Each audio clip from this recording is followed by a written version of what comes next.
दोस्तों, राजस्थान के जोधपुर में एक परिवार रहता था। बहुत ही खुशहाल और संपन्न फैमिली थी। घर के इकलौते और लाडले बेटे रोहित की शादी 29 मार्च 2016 में हुई। रोहित और उसकी पत्नी इस शादी से बहुत खुश थे। हनीमून से थोड़े वक्त पहले ही अभी लौटे थे। अब मई का मंथ शुरू हुआ था। सभी लोग बहुत खुश थे। सब कुछ बहुत अच्छा चल रहा था। 6 मई 2016 की सुबह इस परिवार के लिए भी एक आम सी सुबह थी। सब अपने अपने काम में लगे थे कि अचानक से रोहित के कमरे से चीखने की आवाज आती है। यह चीख रोहित की पत्नी सीमा की थी। वह बदहवास से बाहर आती है, लेकिन कुछ भी बोल नहीं पाती और बेहोश होकर गिर जाती है। घर वाले उसको संभालते हैं और घर के कुछ लोग रोहित के कमरे की तरफ भागते हैं। कमरे के अंदर का मंजर बहुत ही खौफनाक था। रोहित बेसुध बेड पर पड़ा था और उसका एक हाथ बेड के नीचे लटक रहा था और उसी हाथ से खून बहकर फर्श की तरफ फैल रहा था। ऐसा लग रहा था कि रोहित ने अपनी कलाई काट ली थी और उसने सुसाइड कर लिया था। किसी भी माँ बाप के लिए यह मंजर हिला देने वाला था। रोहित की पल्स चेक की गई, लेकिन तब तक रोहित की डेथ हो चुकी थी। देखते ही देखते कोहराम मच गया। कहाँ तो घर में खुशियाँ ही खुशियाँ थी और अब कहाँ घर में एक मौत हो चुकी थी। दोस्तों, इस केस की सच्चाई जब आपको पता चलेगी तो आप एक बात को यकीन नहीं कर पाएंगे कि ऐसा भी हो सकता है, वो भी रियलिटी में। इससे पहले दोस्तों, अगर आपने अभी तक क्राइम डाइजेस्ट चैनल को सब्सक्राइब नहीं किया है तो चैनल को सब्सक्राइब करके बेल बटन को जरूर प्रेस कर लें और वीडियो को लाइक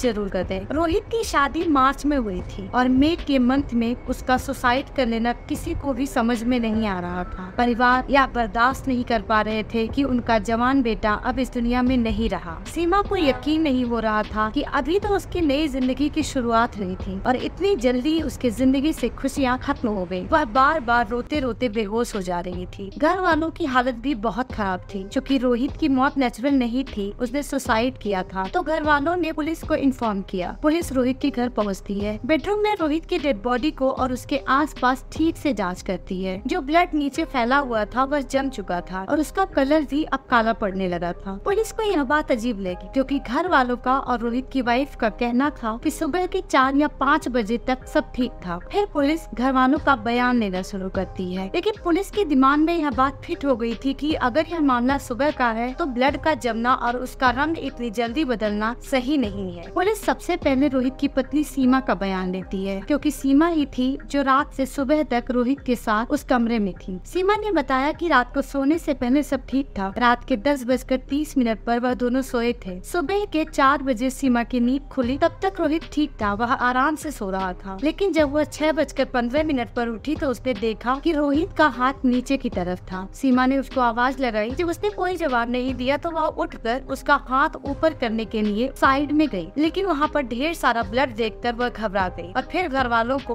बुलाया। यह बयान देकर सीमा रोते रोते फिर से बेहोश हो गई। पुलिस ने घर वालों का भी बयान लिया। घर वालों ने बताया कि रोहित और सीमा साथ में बहुत खुश थे। रोहित की जिंदगी में कोई कमी नहीं थी। वह अपनी पत्नी के साथ बहुत खुश था। अच्छे और संपन्न परिवार से था रोहित। तो उसके सुसाइड का मामला पुलिस को समझ में नहीं आ रहा था। सारी जाँच करने के बाद पुलिस को 2 चीजें ऐसे लगी जिससे पुलिस को यह लगने लगा कि यह सुसाइड नहीं बल्कि मर्डर है। पहली बात जो पुलिस को खटक रही थी वह यह कि जो टाइम घर वाले और सीमा बता रहे थे उस टाइम में ब्लड का रंग बदलना और इतनी जल्दी ब्लड का जमना। और दूसरी बात जो पुलिस को खटक रही थी, रोहित के घर वालों ने बताया कि रोहित राइट हैंडेड था। यह पॉसिबल नहीं था, क्योंकि एक्सपर्ट का कहना था कि अगर कोई राइट हैंडेड पर्सन है तो वह अपने बाएं हाथ की कलाई काटेगा, क्योंकि उसके लिए यह बहुत इजी होगा। उसने सुसाइड करने के लिए भी अपने दाहिने हाथ को काटा। यह 2 बातें पुलिस को शक में डाल रही। पुलिस ने रोहित की बॉडी को पोस्टमार्टम के लिए भेज दिया। अब पोस्टमार्टम रिपोर्ट आने का इंतजार होने लगा। फिर पुलिस को लगा कि रोहित के घर वाले और उसकी वाइफ को भी थोड़ा वक्त मिल जाएगा खुद को संभालने के लिए। अब 9 मई 2016 को रोहित की पोस्टमार्टम रिपोर्ट आती है। उस रिपोर्ट को देखकर पुलिस हैरान हो गई, क्योंकि रिपोर्ट में लिखा था कि रोहित के शरीर से बहुत ज्यादा खून बह जाने की वजह से उसकी मौत नहीं हुई थी, बल्कि उसकी मौत दम घुटने की वजह से हुई थी। रोहित के गले पर मार्क यानी कि निशान भी मिला था, जैसे कि उसके गले को किसी ने बहुत तेजी से दबाया हो। पुलिस को पूरा यकीन हो गया कि यह मामला सुसाइड का नहीं बल्कि कत्ल का है। जबकि पुलिस को यह बात समझ में नहीं आ रही थी कि कोई भी तीसरा इंसान उस कमरे में नहीं गया था सिवाय सीमा के। कमरा अंदर से बंद था और पूरी रात ना तो कोई अंदर गया और ना ही कोई कमरे से बाहर आया। फिर यह किस तरह हो सकता है कि रोहित का गला घोट दिया गया हो और उसके रिस्ट को काट दिया गया हो और सीमा को पता भी न चला हो। अब पुलिस का सारा शक सीमा की तरफ चला गया और पुलिस रोहित के के घर पहुंच गई। पुलिस ने सीमा से पूछताछ शुरू किया। सीमा अभी भी अपने उसी बयान को दोहराती है जो उसने पहले पुलिस को बताया था। पुलिस रोहित की कॉल हिस्ट्री भी चेक करती है, लेकिन उसमें से भी कुछ हाथ नहीं लगता। पुलिस सीमा को बहाने से पुलिस स्टेशन ले जाती है कि वहाँ पर रोहित से जुड़ी कुछ बात करनी है। पुलिस थोड़ा एहतियात बरत रही थी क्योंकि अभी तक पुलिस को सीमा के खिलाफ कोई सबूत नहीं मिला था, इसलिए बहाने से सीमा को पुलिस स्टेशन ले जाया गया। पुलिस स्टेशन में सीमा को पुलिस ने पोस्टमार्टम की रिपोर्ट दिखाई और उसे बताया कि रोहित का गला घोंटकर उसको मारा गया है और फिर उसकी कलाई काटी गई है और उसके साथ 6 मई को बेडरूम में सिर्फ तुम थी। तो फिर यह सब कैसे हुआ? सीमा अभी भी अपने बयान पर डटी हुई थी। वह किसी भी कीमत पर अपने बयान से जरा भी हट नहीं रही थी। अब पुलिस ने सीमा को एक कहानी सुनाई जो सीमा की बीती हुई जिंदगी से जुड़ी हुई थी। अपने बीते हुए कल से जुड़ी उस कहानी को सुनकर सीमा सन्न रह गई और फिर उसने पुलिस के सामने सारा सच उगल दिया। सीमा ने जैसे बताना शुरू किया, सीमा एक बेहद खूबसूरत लड़की थी। सीमा की रोहित के साथ दूसरी शादी थी। सीमा की पहली शादी उसके घर वालों ने की, लेकिन वह शादी ज्यादा दिन नहीं चली क्योंकि सीमा को पाबंदियों में रहना पसंद नहीं था। सीमा के ससुराल वाले उसको रोक टोक करते थे। उन्हें सीमा का आजाद ख्याल होना पसंद नहीं था। इसके बाद सीमा ने अपने घर वालों पर दबाव बनाकर अपने पहले पति से अलग होने का फैसला किया और म्यूचुअल अंडरस्टैंडिंग से डिवोर्स हो गया। वह अपने माँ बाप के साथ उनके घर में आकर रहने लगी। अब सीमा अपने माँ बाप के घर में आजादी के साथ रहती थी। उसके पड़ोस में ही एक लड़का रहता था। उससे सीमा को प्यार हो जाता है। देखते ही देखते दोनों का इश्क परवान चढ़ने लगा। कोई रोकने टोकने वाला नहीं था। दोनों जब चाहे मिलते जुलते। दोनों में बेहद करीबी रिश्ता भी बन गया। लेकिन सीमा के माँ बाप बहुत परेशान थे क्योंकि बेटी की उम्र काफी कम थी और एक शादी टूट चुकी थी। इसलिए वह सीमा के लिए दूसरा लड़का देखना शुरू करते हैं, जबकि सीमा इस बात के खिलाफ थी क्योंकि उसे दूसरी शादी करने में कोई इंटरेस्ट नहीं था। लेकिन सीमा के माता पिता ने उसको समझाया और सीमा को दूसरी शादी के लिए मनाया और फिर दोबारा से लड़का ढूंढना शुरू किया। इधर पैरेलल में ही दूसरी तरफ रोहित के घर वाले भी रोहित के लिए लड़की की तलाश कर रहे थे। रोहित बहुत अच्छे परिवार से था, पढ़ा लिखा था, फैमिली संपन्न थी, लेकिन रोहित के लिए लड़की ही नहीं मिल रही। दोस्तों, अब हम यहाँ पर थोड़ा सा राजस्थान के बारे में जान लेते हैं। राजस्थान में लड़के और लड़कियों का रेशो बराबर नहीं है। अगर वहाँ पर 1000 मेल हैं, तो उस पर सिर्फ 960 फीमेल है। यह रेशो है राजस्थान के लड़के और लड़कियों का। 1000 लड़कों पर 960 लड़कियों का जो रेशो है, उसमें से 960 लड़कों की तो शादी हो जाती है, लेकिन जो बचे हुए 40 लड़के हैं, उनकी लिए समस्या बढ़ जाती है। यह डेटा आज की तारीख का अपडेटेड डेटा है, जो राजस्थान में लड़कियों का रेशो आज भी कम बताता है। और यहाँ पर ऐसा रिवाज भी नहीं है कि लड़के कहीं बाहर गए दिल्ली या मुंबई और शादी करके लड़की को अपने साथ घर ले आए और घर वाले आसानी से इस शादी को एक्सेप्ट कर ले। इस तरह का भी कोई लिवरेज लड़कों को राजस्थान में नहीं दिया जाता है। मे भी रोहित इन्हीं 40 लोगों में से एक था और यही वजह थी जिसके कारण रोहित एक अच्छी और संपन्न फैमिली से होने के बावजूद उसकी शादी नहीं हो पा रही थी। और राजस्थान में एक और प्रचलन है बिचौलिए का, यानी कि दलाल का, जो लड़के और लड़की दोनों पार्टी से पैसे लेते हैं और शादी करवाते हैं। यह राजस्थान में एक तरह से बिजनेस की तरह है, जो कि आज भी कायम है। ऐसे ही बहुत लोगों ने अपनी दुकान खोल रखी है शादी कराने की। उन्हीं में से एक दलाल, जिसे पता चला कि रोहित के घर वाले उसके लिए लड़की ढूंढ रहे हैं और रोहित की शादी नहीं हो रही है, वह दलाल रोहित के घर पहुंचा और बताया कि एक लड़की है शादी के लिए, लेकिन इस शादी को फिक्स करवाने के लिए मेरी फीस 2 लाख रुपए है। अब रोहित के घर वाले लड़की ढूंढ ढूंढ कर परेशान हो चुके थे, थक चुके थे। उनको एक बहू और रोहित के लिए एक पत्नी की जरूरत थी। घर वालों ने कहा कि पैसे की कोई बात नहीं है, क्योंकि वह संपन्न परिवार था। उन सब ने दलाल को पैसे दे दिए। फिर दलाल ने सीमा की फैमिली से भी बात की और वहाँ से भी उसने मोटी रकम वसूली और सीमा की तस्वीर रोहित और उसके फैमिली वालों को दिखाया। सीमा खूबसूरत थी, एक ही नजर में रोहित और उसके घर वालों को पसंद आ गई। सीमा के माता पिता ने रोहित की फैमिली को बता दिया कि सीमा पहले से शादीशुदा थी, उसका डिवोर्स हो चुका है। रोहित के घर वाले शरीफ थे, उन्हें सीमा पसंद थी। उन्हें इस बात से कोई परेशानी नहीं थी कि वह पहले से डिवोर्सी थी। दोनों घर वालों की मर्जी से रोहित और सीमा की शादी 29 मार्च 2016 को बहुत ही धूमधाम से हो जाती है। रोहित खुश था, उसके घर वाले बहुत खुश थे, लेकिन सीमा खुश नहीं थी। उसने यह शादी तो करी थी, लेकिन उसको यह लगा कि वह अपने मायके आती जाती रहेगी और अपने आशिक से उसका मिलना जुलना होता रहेगा, और अगर कोई दिक्कत होगी तो वह रोहित से तलाक लेने की। यह सोचकर उसने यह शादी कर ली थी। लेकिन हनीमून से आने के बाद सीमा को पता चला कि वह अगले 1 साल तक मायके नहीं जा सकती। क्यों नहीं जा सकती? उसकी वजह यह थी कि जिस दलाल ने शादी करवाई थी, उसके साथ रोहित के घर वालों का एक एफिडेविट यानी कि कॉन्ट्रैक्ट बना था, जिसमें साफ साफ लिखा था कि सीमा अगले 1 साल तक अपने मायके नहीं जा सकती। ऐसा इसलिए था क्योंकि राजस्थान में जब शादी के लिए लड़कियां नहीं मिलती थी तो लोग कहीं से भी लड़की लेकर आते थे और अच्छी फैमिली का बताकर लड़कों से उसकी शादी करवा देते थे और अगले ही दिन वह लड़की मायके जाने के नाम पर घर से मिले कीमती जेवर और बाकी कीमती सामान लेकर फुर हो जाती थी। साथ ही मायके के लोग भी गायब हो जाते थे और इधर दूल्हा और उसके घर वाले इंतजार ही करते रह जाते थे। इसी ठगी को रोकने के लिए राजस्थान में अब यह एफिडेविट यानी कि कॉन्ट्रैक्ट बनवाया जाने लगा कि लड़की के शादी के बाद वह अपने मायके 1 साल तक नहीं जा सकती है। लेकिन उसमें यह भी लिखा था कि लड़की के मायके वाले लड़की के ससुराल आ सकते हैं, वह अपनी बेटी से मिल भी सकते हैं और उसके साथ रह भी सकते हैं। इसी तरह का एक रिटर्न में एफिडेविट यानी कॉन्ट्रैक्ट बनाकर जो दलाल होता था वह लड़के की फैमिली वालों को देता था ताकि उनके साथ कोई धोखाधड़ी ना हो। यही कॉन्ट्रैक्ट रोहित के घर वालों को उस दलाल ने दिया था जिसने सीमा और रोहित की शादी करवाई थी। जब यह बात सीमा को पता चली तो वह बौखला गई, लेकिन शादी के तुरंत बाद हनीमून पर चले जाने की वजह से वह कुछ नहीं कर पाई। हालांकि सीमा के मायके वाले आकर कई बार उससे मिल चुके थे, लेकिन सीमा को अपने आशिक से मिलना था। अब सीमा ने एक तरकीब निकाली। उसने अपने ससुराल में कहा कि मेरे मामा का बेटा है जो मेरा कजन है, वह मुझसे मिलना चाहता है, क्या मैं उसको यहाँ आने के लिए बुला लूं? रोहित के घर वाले सच में बहुत शरीफ लोग थे। उन्होंने कहा कोई परेशानी नहीं है, उसको घर बुला ले। और अगले ही दिन सीमा के मायके का पड़ोसी जो उसका आशिक था वह सीमा के ससुराल में बैठा था और खूब आवभगत और सेवा करवा रहा था। सीमा मौका देखकर अपने आशिक से मिली और उससे बोला कि मुझे यहाँ नहीं रहना है, मैं अपने पति को रास्ते से हटा दूंगी और फिर विधवा होने के बाद मुझे यहाँ कौन रखेगा। उसके आशिक ने पूछा कि यह सब कैसे होगा, तो सीमा ने कहा कि तुम चिंता मत करो, मैं सब संभाल लूंगी। और यह प्लान बनाने के बाद सीमा का आशिक वापस अपने घर चला गया। सीमा बहुत सीरियस देती थी, खासकर क्राइम पेट्रोल देखना उसको बहुत पसंद था। अब 5 मई 2016 को सीमा ने अपने प्लान को अंजाम देने का फैसला किया। रात हुई, सब ठीक था। उस रात वह रोहित पर कुछ ज्यादा ही प्यार लुटा रही थी। रात के 3 बजे यानी कि अब 5 मई से 6 मई हो गई थी और 6 मई 2016 को सुबह के 3 बजे सीमा उठी और रोहित को जगाकर उससे पानी मांगा। रोहित ने उसको पानी दिया। वह रोहित की तारीफें करने लगी। रोहित बहुत खुश हो गया। फिर दोनों बैठकर बातें करने लगे और फिर उसने रोहित से कहा कि मुझे एक खेल खेलना है अभी और इसी वक्त तुम्हारे साथ। रोहित खुश था, नई नई शादी हुई थी, उसने हाँ कर दिया। सीमा ने पहले से ही इंतजाम की हुई रस्सी निकाली और रोहित से कहा कि मुझे तुम्हारे हाथ पैर बांधने हैं। पहले तो रोहित को अजीब लगा, लेकिन फिर उसने सोचा कि कोई बात नहीं। उसने इस बात के लिए हाँ भर दिया। रोहित ने कहा कि बांध लो मेरे हाथ पैर। सीमा उसके ऊपर बैठ गई और उसके हाथ और पैर को बांध दिया। फिर उसके ऊपर बैठकर उसने रोहित से कहा कि मुझे तुम्हारा गला दबाना है। रोहित हंसने लगा, उसे लगा कि वह मजाक कर रही है। उसने कहा दबा लो मेरा गला। यह कहकर रोहित हंसने लगा, लेकिन अभी वह कुछ समझ पाता। सीमा ने रोहित का गला जोर से पकड़ा और अपनी पूरी ताकत से दबाने लगी। रोहित की सांस उखड़ने लगी और वह विरोध करने लगा। उसने कहा कि तुम तो सचमुच का मेरा गला दबा रही हो। लेकिन सीमा अब कहाँ रुकने वाली थी। उसने रोहित के विरोध करने पर भी उस पर कोई असर नहीं हुआ। रोहित बहुत ज्यादा ताकत भी नहीं लगा पा रहा था क्योंकि उसके हाथ पैर बंधे हुए थे। वह छटपटाता रहा और सीमा ने उसका गला तब तक दबाए रखा जब तक कि वह मर नहीं गया। सीमा उसके ऊपर से उतरी और उसको देखने लगी, लेकिन उसको शक होने लगा कि कहीं ऐसा तो नहीं कि मरा नहीं है और बेहोश हो गया है। फिर सीमा बाथरूम में गई, ब्लेड लेकर आई और रोहित की दाहिनी कलाई को ब्लेड से काट दिया। और सीमा ने रोहित की कलाई पर इतना गहरा कट मारा कि रोहित की कलाई की नस के साथ साथ उसकी हड्डी भी दिखने लगी। यह सब करने के बाद सीमा बहुत आराम से उसी कमरे में एक सोफे पर बैठ गई और बैठकर रोहित के हाथ से निकलता हुआ खून देखने लगी। और जब सुबह हुई तो उसने चीखना चिल्लाना शुरू किया। दोस्तों, पुलिस ने सीमा का बयान लिया और चार्जशीट दायर की। कोर्ट ने सीमा को उम्र कैद की सजा सुनाई। अभी तक की ताजा अपडेट के मुताबिक सीमा राजस्थान के जेल में है। दोस्तों, यह कहानी यहाँ खत्म होती है। अगर आपको ये वीडियो पसंद आई हो तो लाइक जरूर करें और अगर आपको मेरी मेहनत पसंद आई हो तो क्राइम डाइजेस्ट चैनल को सब्सक्राइब करके बेल बटन को जरूर प्रेस कर लें। आपसे फिर मुलाकात होगी इसी तरह एक नए केस के साथ। तब तक सुरक्षित रहें।